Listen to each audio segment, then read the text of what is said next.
Hello friends, welcome to our channel. இன்னைக்கு நம்ம சேனலில் ரொம்பவே ஹெல்த்தியான ஒரு பிரேக்ஃபாஸ்ட் ரெசிபி தான் எப்படி செய்கிறதுன்னு பார்க்க போகிறோம். ஒரு டேஸ்டியான அதே சமயம் ரொம்பவே ஹெல்த்தியான ஒரு பேசிக் ரவா இட்லி ரெசிபி தான் எப்படி செய்கிறதுன்னு பார்க்க போகிறோம். இந்த ரவா இட்லி சாப்பிட்றதுக்கு ரொம்பவே ஃப்ளேவர்ஃபுல்லாக இருக்கும். ரொம்ப ஈஸி கூட, உடனே செஞ்சிடலாம். ரவா இட்லி பண்ணுறதுக்கு ஒரு பேனில் 3 டீஸ்பூன் அளவுக்கு எண்ணெய் சேர்த்துக்கோங்க. எண்ணெய் நல்லா சூடானதுக்கு அப்புறமா 1/2 டீஸ்பூன் அளவுக்கு கடுகு சேர்த்துட்டு, கடுகு நல்லா வெடிச்சதுக்கு அப்புறமா 1 டீஸ்பூன் அளவுக்கு கடலைப்பருப்பு சேர்த்துக்கோங்க. ரவா இட்லி இந்த மாதிரி தாளிச்சு செய்யும் பொழுது ரொம்பவே வாசனையா கமகமன்னு இருக்கும்.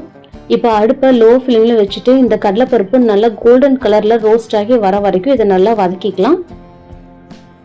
இப்போ பாருங்க, கடலைப்பருப்பு நல்லா வதக்கியாச்சு. இப்போ இதில் அடுத்ததாக ஒரு கொத்து கருவேப்பிலையை இந்த மாதிரி பொடி பொடியாக கட் பண்ணி சேர்த்துட்டு அதையும் நல்லா எண்ணெயில் ஸ்லோ ஃபயரில் வச்சு வதக்கிக்கோங்க.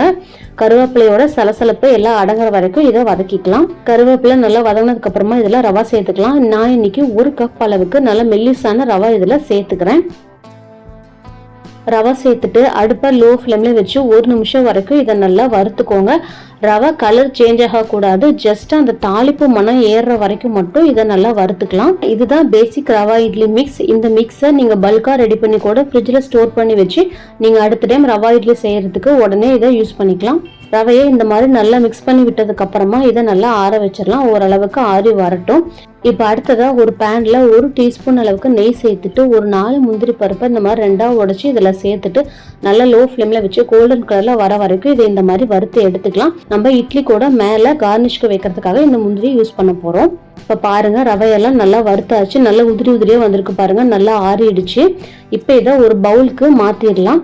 ஒரு பவுலுக்கு மாற்றிட்டு இந்த மிக்ஸுக்கு தேவையான அளவு ஒரு 1/2 டீஸ்பூன் அளவுக்கு உப்பு சேர்த்துட்டு ஒரு 1/4 டீஸ்பூன் அளவுக்கு சோடா உப்பு சேர்த்துக்கலாம். நாம் இதை இன்ஸ்டண்ட்டாக உடனே பண்ணுறதுனால சோடா உப்பு சேர்க்குறப்ப தான் ரவா இட்லி சாஃப்டாக வரும். இது கூடவே எந்த கப்பில் ரவா அளந்தீங்களோ அதே கப்பில் 1 கப் அளவுக்கு தயிர் சேர்த்துக்கோங்க. புளிக்காத தயிராக இதில் சேர்த்துக்கோங்க. கூடவே ஒரு 1/2 கப் அளவுக்கு நறுக்குன்னு கொத்தமல்லியை சேர்த்துக்கலாம். இப்போ இது எல்லாத்தையுமே நல்லா மிக்ஸ் பண்ணி விடுங்க. ஃபர்ஸ்ட் ட்ரையா மிக்ஸ் பண்ணுங்க. தேவையான மட்டும் இதுல தண்ணி சேர்த்துக்கோங்க. அதே மாதிரி தயிர் ஃபர்ஸ்ட் 1/2 கப் சேர்த்துட்டு அதுக்கப்புறமா இன்னொரு 1/2 கப் சேர்த்துக்கிறேன். எடுத்த உடனே ஃபுல்லா சேர்த்துட்டா சில சமயம் ரொம்ப தண்ணியாட்டம் போயிடும். அதனால கொஞ்சம் கொஞ்சமா கலந்து மிக்ஸ் பண்ணிக்கோங்க. பாருங்க, இந்த அளவுக்கு இட்லி மாவு பதத்துல நல்லா திக்கா இருக்கணும். இந்த கன்சிஸ்டன்சி தான் ரொம்ப முக்கியம். ரவா இட்லிக்கு பதம் தப்பிடுச்சு அப்படின்னா ரவா இட்லி அந்த கரெக்டான பக்குவத்தில் வராது. இந்த அளவு திக்காக இருந்தால் தான் கரெக்டாக வரும். இப்போ அடுத்ததாக ஒரு இட்லி தட்டில் துணி போட்டுட்டு நம்ம வறுத்து வச்சிருக்கோம் இல்லைங்களா முந்திரி, அதை இதில் 2 இதை மேலே வச்சுட்டு அதுக்கு மேலே நம்ம ரெடி பண்ணி வச்சிருக்கிற ரவா இட்லி மிக்ஸை இதில் ஊற்றிக்கலாம். பாருங்க, எந்த பக்குவத்தில் மிக்ஸ் பண்ணோமோ அதே பக்குவத்தில் இருக்குது. நீங்கள் ரொம்ப நேரம் வச்சுட்டீங்க அப்படின்னா இந்த பக்குவம் ரொம்ப இறுகிடும், மறுபடியும் தண்ணி மிக்ஸ் பண்ணுற மாதிரி இருக்கும். நம்ம இட்லி ஊத்துறப்ப இட்லி மாவு பக்குவத்தில் இருக்கணும். ரொம்ப திக்காக இருந்துச்சு அப்படின்னா லைட்டாக இதில் நீங்கள் தண்ணி மிக்ஸ் பண்ணிக்கலாம். இப்போ எல்லா இட்லியும் இதே மாதிரி எல்லா தட்டிலையும் நம்ம ஊற்றிட்டு நார்மலாக நம்ம இட்லி வேக வைக்கிற மாதிரி ஒரு 8லிருந்து 10 நிமிஷம் வரைக்கும் இதை நல்லா வேக வச்சுக்கலாம். அதுலேயே ரவை நல்லா சாஃப்டாக வெந்து வந்துடும். இப்போ பாருங்கள், ஒரு 10 நிமிஷம் வரைக்கும் நல்லா வேக வச்சு எடுத்தாச்சு. ரவா இட்லி ரொம்பவே ஃப்ளஃபியாக சூப்பராக வந்திருக்கு. அதே மாதிரி ரவா இட்லி துணியில் கொஞ்சம் கூட ஒட்டாது. நீங்கள் எடுக்கிறப்ப அழகாக அப்படியே வந்துடும்.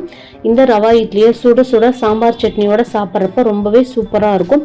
இது கூட மேலே 1 டீஸ்பூன் அளவுக்கு நெய் கலந்து சாப்பிட்டீங்க அப்படின்னா ரொம்பவே ஃப்ளேவர்ஃபுல்லாக இருக்கும். கர்நாடகா, ஆந்திரா சைடில் இந்த ரவா இட்லி ரொம்பவே ஃபேமஸ். பெரியவங்களுக்கு ரொம்பவே ஹெல்த்தியான ஒரு ரெசிபி, சாப்பிட்றதுக்கு ரொம்பவே லைட்டாக இருக்கும். இந்த ரெசிபியை கண்டிப்பாக உங்கள் வீட்லேயே ட்ரை பண்ணி பாருங்கள். ட்ரை பண்ணி பார்த்துட்டு எப்படி வந்துச்சுன்னு எனக்கு கமெண்ட்ஸில் சொல்லுங்கள். நம்ம சேனலில் நிறைய டிஃபன் ரெசிபிஸ் போட்டிருக்கோம். அதோட லிங்க்கும் டிஸ்கிரிப்ஷனில் தரேன். கண்டிப்பாக செக் பண்ணி பாருங்கள்.